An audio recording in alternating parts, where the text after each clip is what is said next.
Olá pessoal, eu me chamo Larissa Senhorim e hoje eu vim aqui dividir com vocês duas estratégias da reorganização miofascial ARMF que eu utilizo muito dentro da minha prática clínica.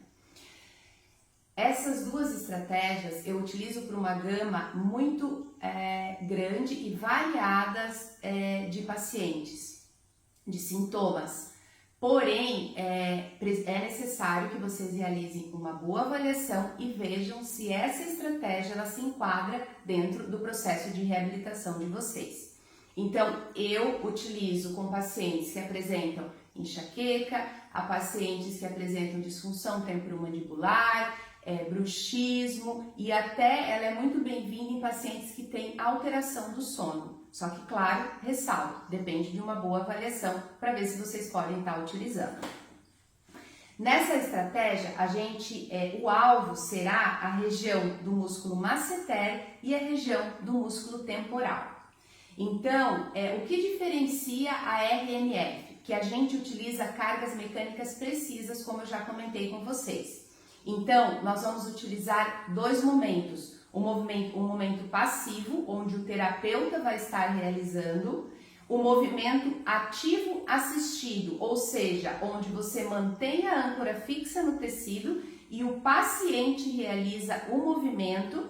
Então, nesse caso, o paciente vai realizar o movimento de abertura e fechamento da boca de 3 a 7 vezes e depois ele vai sustentar a língua no céu da boca e também vai realizar o movimento de abertura e fechamento, também de 3 a 7 vezes.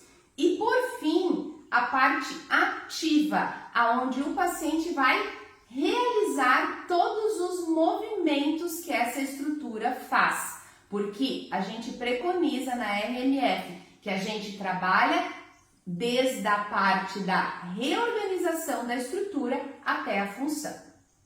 Então, as cargas mecânicas. Eu vou captar, então a gente vai imaginar como se fosse um bolo mesmo, então a pele, né, desde a pele até o osso, como se fosse uma fatia de bolo. Então, eu tenho a pele, eu tenho a gordura, a face superficial entrelaçada nessa gordura ali repousa o sistema linfático, depois eu tenho a face profunda e essa face profunda se entrelaçando aos músculos periósteo e osso. De uma forma básica para a gente poder entender. Então vamos imaginar que essas camadas é como se fosse uma fatia de bolo que está lá guardada na geladeira. Ela está o quê? Ela está seca. Então o nosso trabalho vai devolver essa viscoelasticidade, essa fluidez tecidual.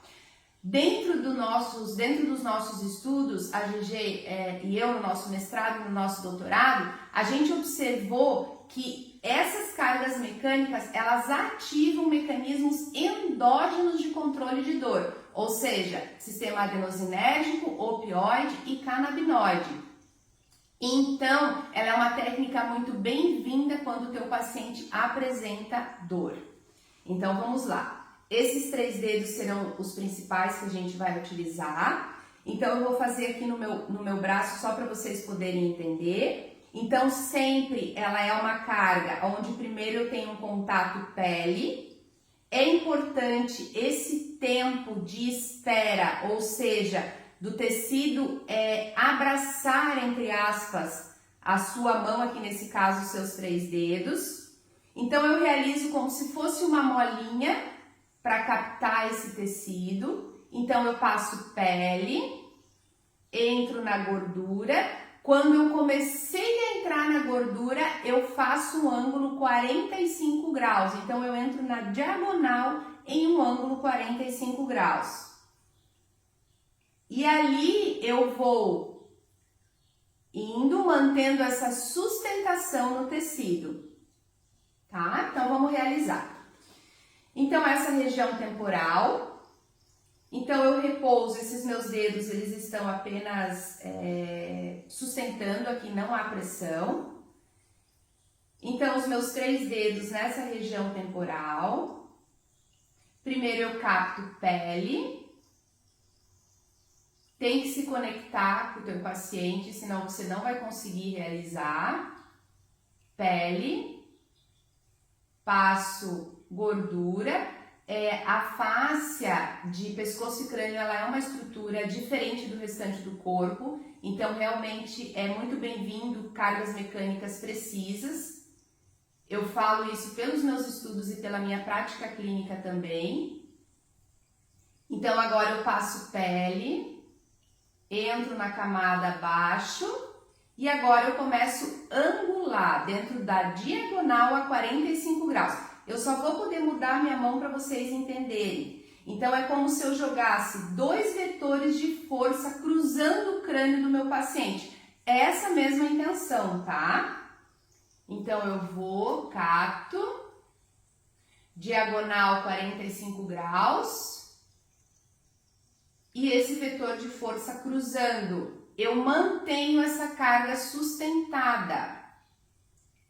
E vocês vão ver que vocês não precisam ficar introduzido, ou seja, empurrando, porque o corpo do paciente, a estrutura do paciente vai abraçar a tua mão e vai começar a dar liberdade tensional. Aqui o meu paciente já começa a sentir. Agora, cheguei numa barreira de tensão, ou seja, os meus dedinhos não avançam mais. Então agora chegou a hora da gente cisalhar. Então vocês vão ver, eu já estou cisalhando. Vocês vão dizer, Lari, mas eu não estou vendo seus dedos mexerem. Mas o meu paciente está sentindo a estrutura lá dentro trabalhar. Confere, paciente. Então esse é o segredo do cisalhamento. Eu vou tirar aqui bem vagarosamente para não agredir o tecido para mostrar para vocês. Então, eu entro 45 graus, capto esse tecido e realizo esse movimento de cisalhamento. Grosseiramente seria isso. Só que eu não trabalho a pele, eu trabalho o tecido que eu captei lá dentro. Então, eu realizo, entro, vou, cisalho. Esse é o momento passivo. Agora, eu peço para o meu paciente abrir e fechar a boca. Então, eu assisto aqui, ele realiza ativo lá, de 3 a 7 vezes, pode ser só 3, paciente. Isso. Não perco essa conexão. Respira, paciente, fundo.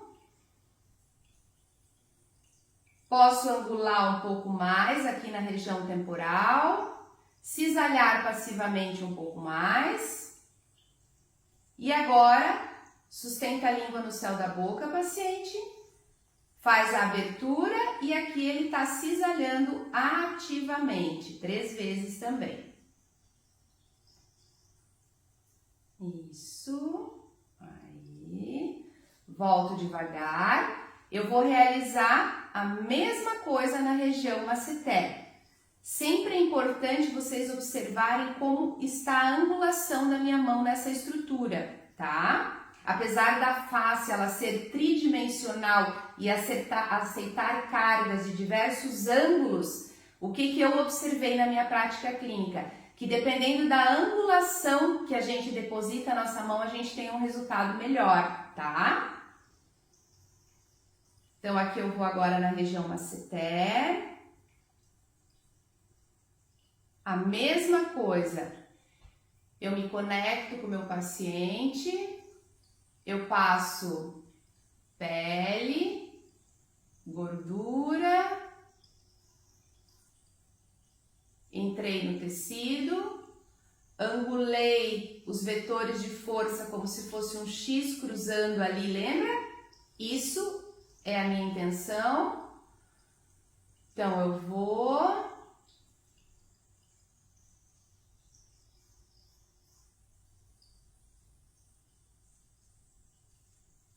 Isso, entrei, tá sentindo o paciente?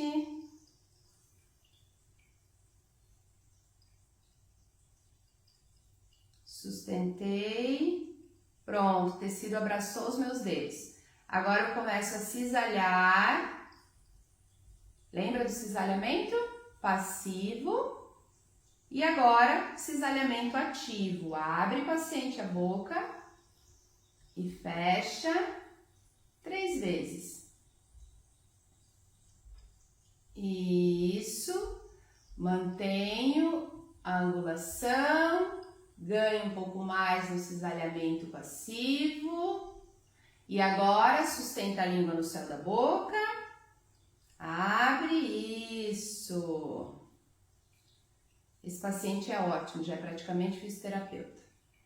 Isso. E volto vagarosamente. 2 pontos importantes, tá? A GG e eu, a gente observou nos nossos estudos que o tempo, que era uma dúvida que a gente tinha, né, com relação ao tempo de tratamento, que o tempo de 10 minutos por estrutura tratada é um tempo que favorece as respostas fisiológicas desse tecido, tá? Então, durante a realização desse protocolo, você pode fracioná-lo dentro das estratégias que eu passei nesse tempo de 10 minutos. Ai, Lari, mas eu senti na minha mão que 10 minutos foi muito tempo. Então, associa uma pompagem suboccipital, mas tenta manter esse período de 10 minutos de realização, tá? Pode associar uma outra estratégia. Outro ponto que é bem importante, dentro da RMF, a gente não trabalha só a reorganização do tecido, a gente precisa dar função, por isso que o exercício é tão importante. Então, após a realização dessas 2 estratégias, eu peço para o meu paciente realizar mímicas faciais. Então, todos os movimentos que a nossa face faz. Então, abertura, fechamento, um leve apertamento, soltura, lateralização, bucinador. Então, todos fecha olho, abre olho. Então, para a gente trazer função para essa estrutura, tá? Isso é muito importante. Não é só reorganizar, deixar o paciente como um boneco bobo e mandar para casa. Isso não é bom, eu falo por experiência dentro da minha prática clínica e dos meus estudos, tá? Então a gente precisa ter uma metodologia bem adequada para a gente estar realizando com o nosso paciente. E eu vou pedir uma coisa para vocês, experimentem com os pacientes de vocês e depois me contem como foi. Muito obrigada!